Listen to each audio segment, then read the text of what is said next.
మద్య నిషేధం అనేది వద్దు అని చాలామంది స్త్రీలు పోరాడారండి. దెబ్బలు తిని మరి పిల్ల పాపలు విడిచిపెట్టి చాలా వరకు పోరాడారు. కానీ ఎటువంటి ప్రభుత్వం కూడా నిషేధించలేదు.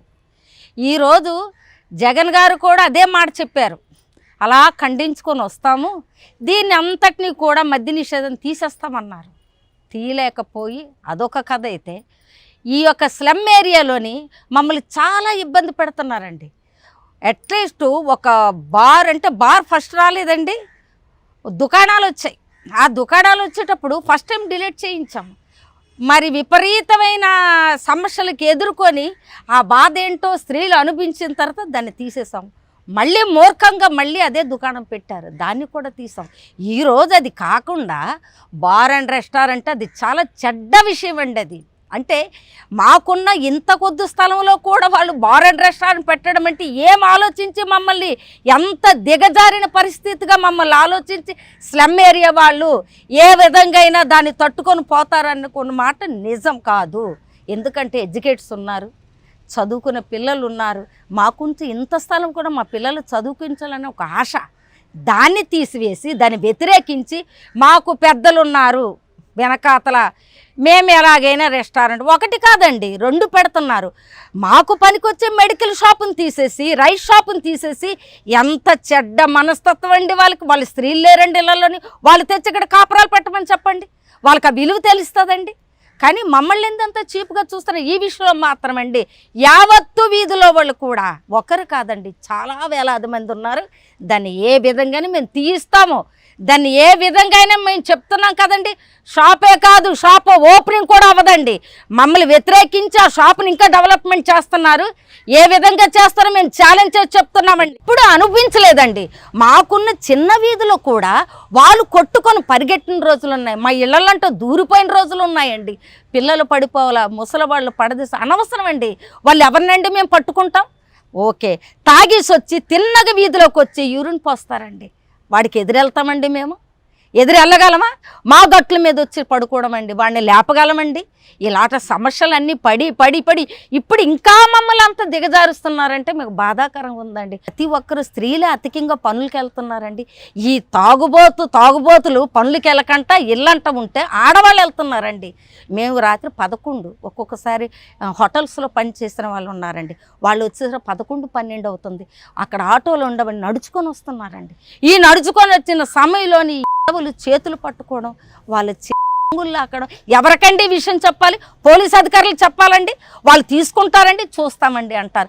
అది పోయి మా మీద తప్పుడు కేసులు పెడుతున్నారండి. అంటే ఈరోజు మా కార్పొరేటర్ గారు ఇప్పుడండి రెస్టారెంట్ పెడితే ఆలోచన పుట్టిందండి. ఏటి గంజాయి తాగుతున్నారు బెల్ట్ షాప్లోని, ఇన్ని రోజులు లేని ఆలోచన ఇప్పుడు వచ్చిందండి. అంటే మా కోసం ప్రభుత్వం లేదండి, ప్రభుత్వం కోసం మేము ఆలోచించాలి. అంటే ఏ ఏరియాలో కూడా లేదా వాళ్ళకి లాభం వచ్చే షాపులు? మంచి షాపులు పెట్టుకోమని చెప్పండి, మాకు ఫ్రీడమ్ ఇవ్వండి. మేము స్త్రీలు ఎంతవరకు ఇంట్లో దాగవాలా? మార్కెట్ షాపింగ్ ప్రతిదీ అదే జంక్షన్, మాకు ఎక్కడికి వెళ్ళే ఛాన్స్ లేదండి. చూస్తారుగా హాస్పిటల్, మార్కెట్, చిరుతిండ్లు వాళ్ళ ఆడవాళ్ళు కూర్చొని అమ్ముతారండి. వాళ్ళు ఇప్పుడు భయపడుతున్నారండి, ఎవడొచ్చి మా మీద పడిపోతాడా? లేకపోతే ఇంకో విషయం అండి, అది ఉన్నది ఆటో, ఒక ఆటో వెళ్తే ఇంకొక ఆటోకి దారి లేదండి. వాళ్ళు లేనేటప్పుడు ఏంటంటే అక్కడ వాళ్ళు ఏ టైంలో తీస్తారో తెలీదు, కార్లు పెడతారు, స్కూటర్లు పెడతారు. ఎవరండి వాళ్ళకి వెళ్ళి బాబు రండి బండి తీయండి అని అడగగలమండి? ఇప్పుడు ఆ పరిస్థితులన్నీ ఎదుర్కొని ఒక్క విషయం చెప్తున్నానండి, వాళ్ళ వెనకాతలు ఎంత పెద్ద చేయిలున్నా మేము భయపడమండి. దయచేసి మటుకు ఒక్కటి మీరు మటుకు మాతో కూడా స్పందించాలని మేము కోరుతున్నానండి. ఇది మటుకు నిజమైన విషయం. Thank you. మీరు ఎక్కడి నుంచి వచ్చారు, ఏంటి అసలు మీరు ఎవరు, ఏంటి పరిస్థితి? నేను పెందుర్తి మండలం నుంచి వచ్చాను సార్. రాష్ట్ర పరిస్థితులు అంటే ఈ రోడ్లు మీ ఏరియాలో ఎమ్మెల్యే అదీప్ రాజు, అక్కడ రోడ్లు ఎలా ఉన్నాయండి పరిస్థితి తాజాగా? సార్ అక్కడ రోడ్లు మహా దారుణంగా ఉన్నాయి సార్. అక్కడ వేపగొండ నుంచి పిల్లగాడి ఊర్లోకి వెళ్ళాలంటే చాలా కష్టంగా ఉంటుంది సార్, చాలా చాలా కష్టంగా ఉంటుంది. అక్కడ ఇదే పరిస్థితి. లేడీస్లకి నేను చూస్తే ఒక పేషెంట్ సార్, నాకు బ్యాక్ పెయిన్ కూడా ఉంది. ఆ ఆటోలో వస్తానికి చాలా ప్రాబ్లం అయిపోతుంది సార్. అది ఎవరు పట్టించుకోవట్లేదు సార్. ఎమ్మెల్యే అన్నంరెడ్డి అదీప్ రాజ్ అక్కడ ఎమ్మెల్యే సార్, ఏ వర్క్ కూడా అవ్వట్లేదు సార్. సార్ అది కాకుండా నేను ఎక్స్ ఆర్మీ సార్. నేను అది ఏంటంటే నాకు హౌస్కి 2 పక్కలు కూడా రోడ్డు బ్లాక్ చేస్తారు సార్. అది రోడ్డు కూడా క్లియర్ అవ్వలేదు సార్. నేను 1920కి జులై నుంచి ఫోన్ చేస్తున్నాను సార్, ఎవరు కూడా రెస్పాన్సిబిలిటీ లేదు సార్, ఇదిగో అంటారు అదిగో అంటారు. కలెక్టర్ గారు ఆల్రెడీ లెటర్ ఇచ్చారు, కానీ ఆ లెటర్కి కూడా ఏ సమాధానం కూడా ఊరు పెద్దలు, సర్పంచ్ ఎవరు కూడా కేర్ తీసుకోవట్లేదు సార్. మాకు ఈ ఎక్సర్గా ఎలాగుందంటే పరిస్థితి, ఇంట్లోంచి బయటికి రావడం, ఇంట్లోకి వెళ్ళడం, బయటికి వెళ్ళడం కూడా చాలా ప్రాబ్లం అయిపోతుంది సార్. చూస్తే నేను ఒకరిని ఎక్స్-ఆర్మీ పెన్షనర్ సార్, మా పిల్లలు చూస్తే బయట ఉన్నారు. మాకు ఇప్పుడు ఇంట్లోకి నీళ్ళు పట్టుకెళ్ళాలని, బియ్యం పట్టుకెళ్ళాలని చాలా ప్రాబ్లంగా ఉంది సార్. ఎవరు కూడా వినిపించుకోవట్లేదు సార్. ప్రభుత్వ పరిపాలన ఎలా ఉంది అనుకోవచ్చు సార్ వేస్ట్ సార్ ఇది గవర్నమెంట్. మనకు కావాల్సింది హ్యూమన్ రైట్స్ ఖచ్చితంగా ఉండాలి సార్. ఇప్పుడు సంవిధానంలో హ్యూమన్ రైట్స్లో ఏటి రాసిందో అది జరగట్లేదు సార్. ఏది అది ఏంటంటే మనకి ఇక్కడ రాసిన ఒకటి ఉంటుంది, ఇక్కడ పని ఒకటి అవుతుంది సార్. ఎవరికి కూడా పట్టించుకోలేదు సార్. సర్పంచ్ గారి దగ్గరికి వెళ్తే వాళ్ళు అంటారు నా వల్ల అవదు అని క్లియర్గా చెప్పేస్తాను సార్. మా మిస్సెస్ గారు నేను వెళ్ళాం సార్ ఈ రోడ్డు గురించి, మా ఇంటికి రోడ్ లేదని. సర్పంచ్ గారు అంటారు ఏం చేసుకుందో పిక్కో, ఎవరి దగ్గరికి వెళ్తావో వెళ్ళుకో, ప్రెసిడెంట్ ఆఫ్ ఇండియా దగ్గరికి వెళ్తావో వెళ్ళని చెప్పారు సార్. నేను మాత్రం చేయనని సార్. మరి ఇంత ఓట్లు ఇచ్చి గెలిపిస్తున్నాం సార్, దేని గురించి సార్ మేము? ప్రభుత్వ పథకాలు ఎలా ఉన్నాయి? నవరత్నాలు అందుతనే లేవా మీకు? వస్తున్నాయి సార్, వచ్చినా సరే ఒక సైతో వస్తుంది, ఒక సైతో పోతుంది సార్. మనకు ఇప్పుడు అక్కడ ఫెసిలిటీ లేదు సార్ రావడానికి.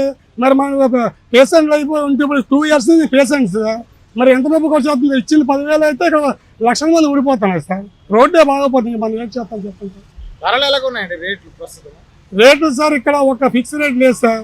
ప్రతి నెలకి 2 నెలలకి ఉల్లిపాయలు, టమాటీలు రోజు పెరిగిపోతున్నాయి సార్. అప్పుడు కరెక్ట్గా అదే ఉంటుంది సార్. ఇది ఏ ఫిక్స్ రేట్ లేవు సార్.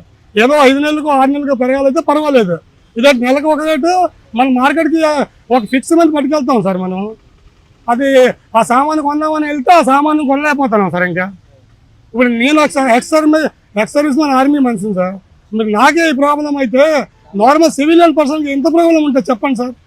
ఇప్పుడు నాకే రోడ్డు బ్లాక్ చేస్తారు సార్. మరి ఇప్పుడు సివిలియన్ పరిస్థితి ఎలా ఉంటుందో చెప్పండి సార్ మీరు.